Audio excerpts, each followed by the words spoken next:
151 உயர் சிறப்பு மருத்துவ படிப்பு இடங்களை கைவிட்ட தாவேகா அரசு. இந்த முக்கியமான வழக்கு நீதிமன்றத்தில் வரும்போது அரசு தரப்புல இருந்து எந்த மூத்த வழக்கறிஞர்களும் ஆஜராகல.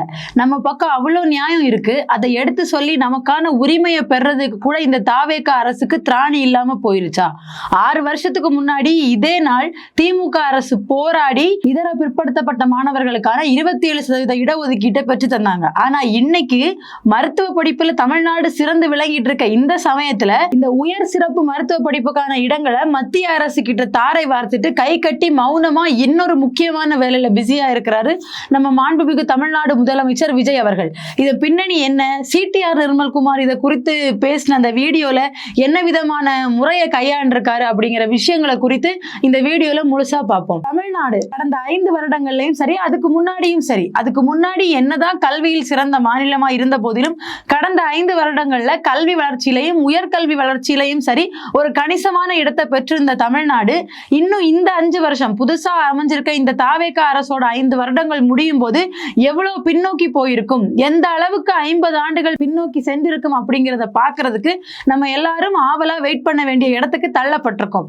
ஏன்னா இன்னைக்கு தமிழ்நாடு அரசு 151 உயர் சிறப்பு மருத்துவ படிப்பு இடங்களை மத்திய அரசுக்கு தாரை வார்த்துட்டு இருக்காங்க. எதனால இந்த தாரை வார்ப்பு நடந்திருக்கு? இந்த வழக்குல இன்னைக்கு முக்கியமான இந்த கேஸ்ல அரசு தரப்புல எந்த மூத்த வழக்கறிஞரும் ஆஜராகல. முதல் விஷயம். ரெண்டாவது, அரசு தரப்புல நியமிக்கப்படுற வழக்கறிஞர்களோட பேக்ரவுண்ட செக் பண்ணி அவங்களோட ஸ்கில்லுக்கு ஏத்த மாதிரி வேலை கொடுத்தா நம்ம எல்லா கேஸ்லயும் ஜெயிக்கலாம். தாவேகா தரப்பு அரசு வழக்கறிஞர்கள் இங்க மத்த கட்சிகள் கூட நடக்கிற அந்த கேஸ் போடுறது, அதுக்காக வாதாடுற விஷயங்கள்ல தோத்துட்டு இருக்காங்கன்னு பார்த்தா நம்மளோட உரிமையை விட்டு கொடுத்து மத்திய அரசு கிட்டையும் தோத்துட்டு வந்திருக்காங்க. நீதிபதிகள் கேட்ட கேள்விக்கு நம்ம பக்கம் நியாயம் இருந்தும் அதுக்கு பதில் சொல்ல தெரியாம வாய் மூடி மௌனமா நின்று ஒரு மிகப்பெரிய உரிமையை, தமிழ்நாட்டோட எதிர்காலத்தையே சிதைக்கிற ஒரு உரிமையை இழந்துட்டு வந்திருக்காங்க. ஏற்கனவே நீட் அப்படிங்கிற ஒரு பெரிய பிரச்சனை தமிழ்நாட்டையும் சரி ஒட்டுமொத்த இந்தியாவையும் உலுக்கிட்டு இருக்கு. இந்த நீட் பிரச்சனையை பொறுத்த வரைக்கும் நாங்க முழுக்க முழுக்க நீட்டுக்கு எதிர்ப்புன்னு சொல்றதும் நம்ம முதல்வர் தான். அதே சமயத்துல ஐயா முதல்வர்னு நான் உங்களை தான் சொல்றேன், நீங்க பாட்டுக்கு முதல்வர்னா ஸ்டாலின் நினைச்சிட்டு இந்த முதல்வர் முதலமைச்சர் இருக்கிற பேரை எல்லாம் மாத்திர மாதிரி நான் ஸ்டாலின் அவர்களை சொல்றேன்னு நினைச்சுக்காதீங்க. இப்ப தமிழ்நாட்டோட முதல்வர் நீங்க தான் முதலமைச்சர், ஞாபகம் வச்சுக்கோங்க. தமிழ்நாட்டின் முதல்வரா இருக்கிற விஜய் அவர்கள், அதாவது நீட் எதிர்ப்பு தான் எங்களோட ஒரே குறிக்கோள்னு சொல்ற முதல்வர், ஆனா நீட்டை எதிர்த்து மத்திய ஒன்றிய பாஜக அரசை எதிர்த்து இங்க போராட்டம் நடத்தினா மாணவர்களை கைது பண்றது, அதுவும் பிஜேபி பாணியிலே கைது பண்ணுவார். எப்படின்னா பெண்களா இருந்தா அசிங்கமா பேசுறது, அடிக்கிறது, நேம் பேட்ஜ் இல்லாம காவலர்கள் வந்து நிக்கிறது, இந்த மாதிரியான விஷயங்களை பண்ணுவாரு. பிஜேபி அரசுக்கு சற்றும் நான் தலைத்தவன் அல்ல அப்படிங்கறத நொடிக்கு நொடி நிமிஷத்துக்கு நிமிஷம் ப்ரூவ் பண்ணிட்டே இருப்பாரு நம்ம தமிழ்நாடு முதல்வர் விஜய் அவர்கள். ஏன்னா இந்தியா டாலருக்கு நிகரான இந்திய ரூபாயின் மதிப்பு குறைகிறது, இல்ல இந்தியா வந்து எல்லா விஷயங்களையும் பின்னோக்கி போறது, கேஸ்ட் பிரச்சனை, மணிப்பூர் கலவரம் மாதிரியான பிரச்சனைகள் வரும்போது எப்படி இந்த நாட்டுடைய பிரதமரா இருக்கிற ஒன்றிய பாஜக அரசோட பிரதமர் திரு நரேந்திர மோடி அவர்கள் I can't here, I can't C, I can't speak அப்படிங்கிற மாதிரி இருப்பாரோ அதே பாணியை தான் தமிழ்நாடு எரிஞ்சு சுடுகாடானாலும் நான் வாய் திறக்க மாட்டேன், எனக்கு நான் நடிச்ச படம் நல்லா இல்ல ஃபிளாப் ஆயிருச்சு, சொல்ல போனா டைரக்டர் வினோத்னு சும்மா தான் சொன்னேன், நான் தான் அந்த படத்தோட டைரக்டர், சோ நானாவது அதை 2 வாட்டி பாக்குறேன்னு திருப்பி படம் பாக்குற அளவுக்கு ஃப்ரீயா இருக்கிறாரு நம்ம முதல்வர். சரி, இன்னைக்கு இந்த கேஸை கைவிட்டுட்டீங்களே, நீட்டு ஒழிப்பு உங்களோட முதன்மையான இது அப்படின்னு நீங்க சொல்ற பட்சத்துல தேர்தலுக்கு முன்னாடி மேடை ஏறி ஒரு 2 வார்த்தை பேசினாரு இப்ப இருக்கிற முதல்வர் விஜய் அவர்கள். என்ன பேசினாருன்னா, படிப்புல சாதிக்கணும் தான், வாழ்க்கையில சாதிக்கணும் தான், ஆனா நீட்டு மட்டும் தான் படிப்பா, ஏன் ஒரே விஷயத்தை யோசிச்சு உங்களை நீங்களே மென்டல் பிரஷர் பண்ணிக்கிறீங்கன்னு கேக்குறீங்க. அதாவது நம்ம சார் என்ன சொல்ல வர்றாருன்னா, நீட் இருக்கும், அது நம்மளால ஒழிக்க முடியல, அதுக்காக நான் எதிர்த்து பேசவும் மாட்டேன், ஏன்னா எனக்கு என் முதலாளினா பயம். அதே மாதிரி நீங்களும் ஏன் நீட்டுக்கு போறீங்க, ஏன் டாக்டர் ஆகுறீங்க, இன்ஜினியர் ஆகுங்க, லாயர் ஆகுங்க, அப்படிதான் பேசுவாங்கன்னு நீங்க நினைக்கிறீங்க. இல்ல, அப்படி பார்த்தா உங்க அப்பா ஒரு சினிமா டைரக்டர், நீங்க படிச்சு ஒரு கலெக்டர் ஆயிருக்கலாமே சார், நீங்க ஏன் சார் சினிமாவை சூஸ் பண்ணீங்க? சினிமா மட்டும்தான் லைஃபா? உச்ச நடிகர் ஆகிறது மட்டும்தான் கனவா? நீங்க ஏன் ஒரு செட்ல டீ கொடுக்குற பாயா, இல்ல நீங்க ஏன் ஒரு டச் அப் பாயா, இல்ல நீங்க ஏன் ஒரு கொடை பிடிக்கிறவரா, இல்ல நீங்க ஏன் ஒரு அசிஸ்டன்ட் டைரக்டரா அட்லீஸ்ட், இல்ல நீங்க ஏன் ஒரு டைரக்டரோட கார் டிரைவரா, இல்ல ஏன் ஒரு நடிகரோட கார் டிரைவரா? ஈஸியான வேலை அதெல்லாம். டைரக்டர் ஆகிறது ரிஸ்க், கஷ்டப்பட்டு நல்ல படம் கொடுத்து மேல போய் இதாகணும். ஆனா அவரோட டிரைவர் ஆகுறது ரொம்ப ஈஸி இல்ல. நீங்க ஏன் அதை சூஸ் பண்ணாம ஒரு உச்ச நடிகர் ஆகிறத சூஸ் பண்ணீங்கன்னு மட்டும் எங்களுக்கு விளக்க சொல்றீங்களா? என்ன கேள்வி இது? நீட்டு மட்டும்தான் படிப்பா? இது ஒரு RSS பாஜக சங்கி பேசுற வார்த்தை. நீட்டு மட்டும்தான் படிப்பா, டாக்டர் மட்டும்தான் ஆகணுமா? சரி, இன்னைக்கு இந்த சீட்டுகளை இழந்திருக்காங்க. இதுக்கு சில நியாயமான கேள்விகளை எல்லாரும் முன்வைக்கிறாங்க. மருத்துவ சங்கங்களும் கண்டனம் தெரிவிக்கிறாங்க. அவங்க என்னென்ன மாதிரியான கேள்விகள் எழுப்புறாங்கன்னா, தமிழ்நாடு அரசு நியமித்த மூத்த வழக்கறிஞர்கள் ஏன் இந்த வழக்கில் ஆஜராகவில்லை? இவ்வளவு பெரிய விஷயம், இதுல ஏன் இவ்வளவு அலட்சியம்? ஆரம்பம் முதல் இறுதி வரை உங்களுக்கு ஏன் இவ்வளவு அலட்சியம்? இவ்வளவு அலட்சியமா இருந்துதானே இன்னைக்கு இந்த 151 இடங்களை மத்திய அரசுக்கு தாரை வார்த்துட்டு இருக்கீங்க அப்படிங்கிற கேள்விகளை கேட்கிறாங்க. அவங்க ஏன் மூத்த வழக்கறிஞரை நியமிக்கல, இல்ல நியமிக்கிறதுல ஏன் தாமதம்னா காசு பத்தல. சாதாரண ஒரு மூத்த வழக்கறிஞரை தாண்டி நார்மலான ஒரு இதுக்கே 15 லட்சம் வரைக்கும் பேரம் பேசுறாங்க. அப்போ ஒரு மூத்த வழக்கறிஞர் தமிழ்நாடு அரசினுடைய மூத்த வழக்கறிஞரா ஆகணும் அப்படின்னா அதுக்கு LC ஆகலாம், 15L 15C ஆகலாம். அதனால கொஞ்சம் யாரு கொடுக்கறதுக்கு காத்திருக்காங்களோ அவங்கள சூஸ் பண்ற வரைக்கும் கொஞ்சம் தாமதம் காட்டுறாங்க.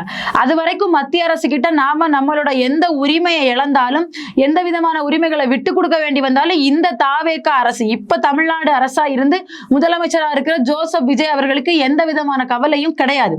முதல்வர் மட்டும்தான் தேர்தலுக்கு முதல்வர் ஆவறதுக்கு முன்னாடியே நீட்டு மட்டும்தான் படிப்பான்னு மேடையில பேசினா, இப்போ சட்டத்துறை அமைச்சரா இருக்கிற CTR நிர்மல்குமார் என்ன பேசியிருக்காருன்னா, நீங்க ஏன் ஒருத்தர் 4 வருஷம் படிக்கிறா, நல்ல மார்க் எடுத்த ஸ்டூடெண்ட் தான், 4 வருஷமா ட்ரை பண்றா, கிடைக்கல. நான் சொன்னேன், நீ நீட்டை விட்டுரு, நீ லாயர் ட்ரை பண்ணு, அதுல உனக்கு நல்ல ஸ்கோப் இருக்கு, கிடைக்கும் அப்படின்னு சொன்னேன் அப்படிங்கிறாரு. அவங்க என்ன படிக்கணும்? டாக்டர் ஆகணுமா, இன்ஜினியர் ஆகணுமா, கலெக்டர் ஆகணுமா, லாயர் ஆகணுமா, அதை அவங்க சூஸ் பண்ணிப்பாங்க சார்.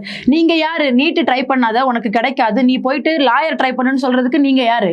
இன்னொரு முக்கியமான விஷயம் தான், அவர் என்ன பேசுறாருன்னா, மேடையில இப்ப இன்ஜினியரிங் படிக்கிறாங்க, 4 வருஷம் கஷ்டப்பட்டு படிச்சு இன்ஜினியரிங் கிராஜுவேட் ஆகுறாங்க. இன்ஜினியரிங் முடிச்சுட்டு வெளியே வந்து அதுக்கான ஸ்கோப் இருக்கா, அதுக்கான ஜாப் இருக்கான்னு பார்த்தா இல்ல.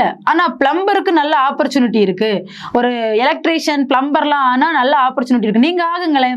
அமைச்சருக்கு வந்து ஸ்கோப் இல்ல சார், பிளம்பருக்கும் எலக்ட்ரீஷியனுக்கு தான் ஸ்கோப். நீங்க உங்க அமைச்சர் பதவியை ராஜினாமா பண்ணிட்டு பிளம்பர் எலக்ட்ரீஷியனும் ஆயிருங்க, நல்ல ஸ்கோப் இருக்கு. ஏன்னா இப்பெல்லாம் ஒரு பிளம்பரோட அப்பாயின்மெண்ட் கிடைக்கிறதுக்கு அவர் 1 வாரம் வெயிட் பண்ண வேண்டியிருக்கான். பாவம், பேசாம நீங்களே பிளம்பிங் ஒர்க் பண்றது எப்படின்னு கத்துக்கிட்டீங்கன்னா ஈஸியா நீங்களே உங்களுக்கு பிளம்பிங் ஒர்க் பாத்துக்கலாம்ல.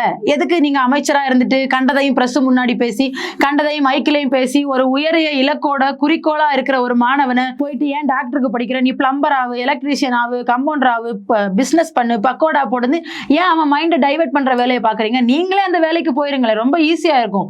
நிறைய ஸ்கோப் இருக்கிற வேலையை விட்டுட்டு ஏன் சார் இப்படி டெய்லி கேள்வி கேட்டு பதில் சொல்லுங்கன்னு உங்க உயிரை வாங்குற அமைச்சர் வேலைக்கு வந்து சேர்ந்திருக்கீங்க? எனக்கு என்னமோ நீங்க பிளம்பர் வேலைக்கு கரெக்டா இருப்பீங்கன்னு தோணுது. நீங்க எல்லாம் படிச்சு டாக்டர் ஆயிட்டா எங்க போறது அப்படிங்கிற ஒரு RSS மனநிலை, ஒரு பாஜக மனநிலையில இருந்துதான் இப்ப தாவேக அரசோட சட்டத்துறை அமைச்சர் பேசிட்டு இருக்காரு. அவர் ஒரு RSS காரர், அவரோட பூர்வீகம் RSSங்கிறது எல்லாருக்கும் தெரிஞ்ச விஷயம்.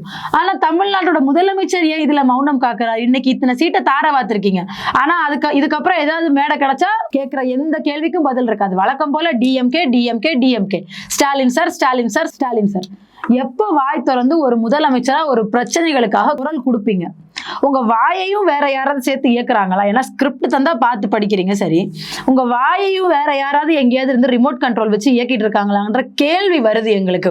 இந்த மாதிரி விஷயங்களையும் இதை தொடர்ந்து மேகதாது பிரச்சனையா இருக்கட்டும், எல்லாத்துலயுமே ஈஸியா தமிழ்நாட்டுல எவ்வளவு பிரச்சனைகள் இருக்கு, அதை பத்தி எல்லாம் எனக்கு கவலையே கிடையாது. எனக்கு இன்னொரு, நான் ஸ்டார்டிங்ல சொன்னேன்ல, நம்ம முதலமைச்சர் இன்னொரு முக்கியமான வேலையில பிஸியா இருக்காரு. அது என்னன்னா தலைமைச் செயலகத்தை இடமாத்துற வேலை. ஜோசியர் சொல்லியிருக்காரு, வாஸ்துப்படி பீச் வியூல உச்சத்துல இருந்தா நீங்க தொடர்ந்து உச்சத்துல நீடிப்பீங்க. வாஸ்து சாஸ்திரமும் ஜோதிடமும் பார்த்து ஆட்சி நடத்தினா மக்கள் பிரச்சனை எப்போ உங்க கண்ணுக்கு தெரியும்? எப்பதான் மக்கள் பிரச்சனையை பேசுவீங்க?